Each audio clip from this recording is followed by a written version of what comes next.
Bienvenue dans l'émission Saveurs divines. Cette bonne nouvelle du royaume sera prêchée dans le monde entier pour servir de témoignage à toutes les nations. Alors viendra la fin. Ce pain céleste vous est présenté par Immaculée Niraneza.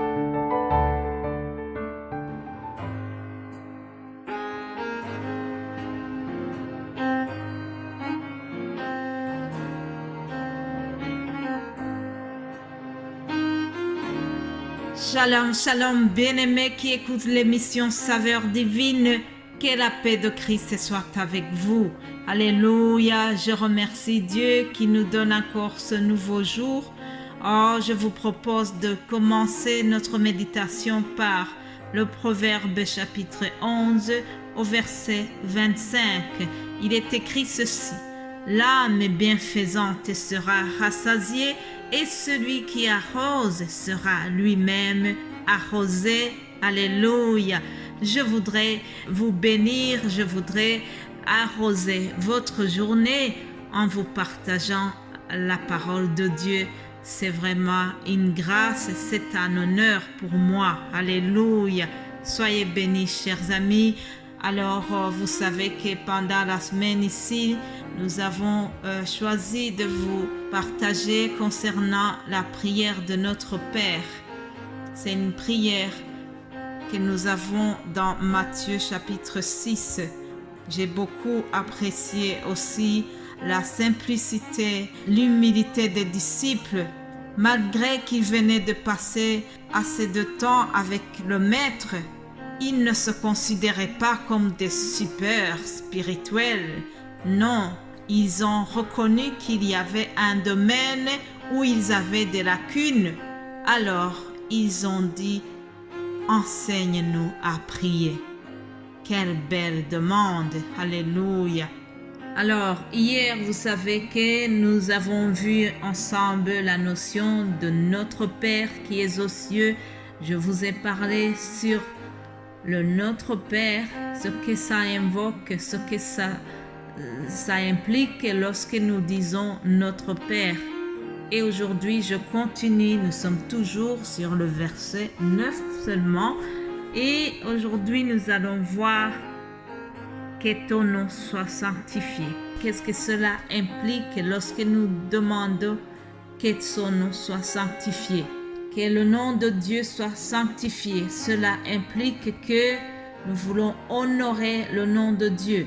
Nous voulons que son nom soit respecté, que son nom soit prioritaire dans tout. L'apôtre Paul a dit quelque chose que j'ai beaucoup apprécié. 1 Corinthiens chapitre 10 au verset 31, il a dit: soit donc que vous mangiez, soit que vous buviez, soit que vous fassiez quelque autre chose, faites tout pour la gloire de Dieu. Alléluia. Lorsque le nom de Dieu est sanctifié, tout ce que nous faisons, nous le faisons pour la gloire de Dieu. Nous ne cherchons pas du tout notre gloire. Nous ne cherchons pas du tout d'être reconnus, mais nous voulons que seul Dieu soit reconnu, soit glorifié. Que ton nom soit sanctifié, cela suppose aussi que je donne la priorité à ce qui se trouve au-dessus. Je donne la priorité à Dieu avant toute autre chose. Dans tout ce que je fais, je mets Dieu avant toute autre chose. Alléluia. Matthieu chapitre 6 au verset 33, je lis ceci: cherchez premièrement le royaume et la justice de Dieu, et toutes ces choses vous seront données par-dessus. Alléluia. Ça veut dire quoi, chers amis? Ça veut dire que lorsque nous mettons Dieu en priorité, lorsque nous voulons sanctifier le nom de Dieu comme il nous est demandé dans cette prière, l'argent, les maisons et toutes ces choses pour lesquelles les gens se déchirent, nous les mettons de côté et nous mettons Dieu en premier lieu. C'est ça la sanctification du nom de Dieu. Bien-aimés en Christ, lorsque nous disons que ton nom soit sanctifié, cela suppose aussi que nous reconnaissons Dieu comme un Dieu autoritaire, un Dieu tout-puissant. Nous reconnaissons que le nom de Dieu est au-dessus de tous les noms. Alléluia. Au temps des prophètes, le prophète Joël avait déjà souligné la puissance de son nom. Il avait dit que c'est une citation de Joël, mais que nous trouvons dans les Actes. Il est écrit cela, Acte 2, verset 19. Je lis ceci. Je ferai paraître des prodiges en haut dans le ciel et des miracles en bas sur la terre, du sang, du feu et une vapeur de fumée. Le soleil se changera en ténèbres et la lune en sang avant l'arrivée du jour du Seigneur, de ce jour grand et glorieux. Écoute le verset 21 qui souligne ce que nous sommes en train de dire. Et au 21, il est écrit « Alors, quiconque invoquera le nom du Seigneur sera sauvé. » Alléluia. Que ton nom soit sanctifié. Ça veut dire que nous reconnaissons, nous croyons que le nom de Dieu a la puissance de sauver. C'est un nom qui sauve. Beaucoup ont invoqué le nom de Dieu, le nom de Jésus, et ils ont été guéris. Alléluia. Même l'apôtre Paul, lorsqu'il s'adressait aux Romains, il a répété cela.